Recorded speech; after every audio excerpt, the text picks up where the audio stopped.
Hey guys, welcome back. Today we're going to take our musical alphabet that we've already learned, our 7 letters of the alphabet, A, B, C, D, E, F, and G. You remember we keep going over and over again after that, and we're going to put them on the staff because these letters by themselves don't mean anything unless we know where it goes in relation to your instrument. So here you will see I have a staff, 5 lines and 4 spaces, 1, 2, 3, 4, 5, and 4 spaces, 1, 2, 3, 4. And I have already labeled my G clef or treble clef with the letter G. So this is our standard. This will not change. That line is G always. Now I can use, since I know this is G, I'm going to go ahead and stick that on here.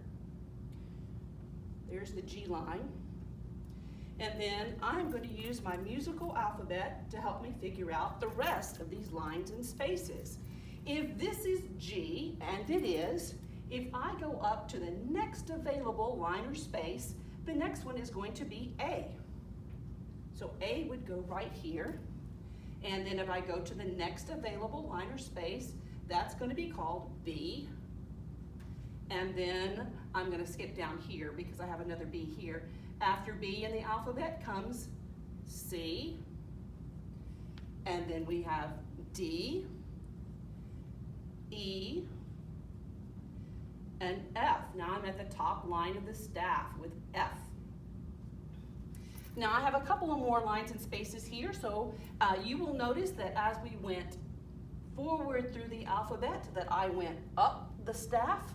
But now I need to go down the staff, and when we do that, instead of going up the alphabet, forward in the alphabet, instead we go backwards. So if this line, second line, is G in the treble clef, and it is, if I go down the staff or backward in the alphabet, the next available line or space would be F.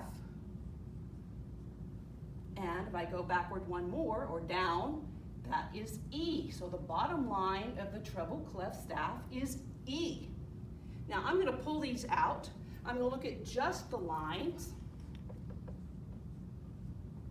And the lines of the treble clef are E, G, B, D, and I bet you can guess the next one, F. E, G, B, D, F. These are the lines of the treble clef. E, G, B, D, F. Sometimes we put a little rhyme with that. It goes like this. Every good boy does fine. You may have heard that in elementary school. And if that helps you remember that, that's great. So the lines of the treble clef, E, G, B, D, F. These are the lines of the treble clef. Every good boy does fine. Remember, that's going from the bottom to the top.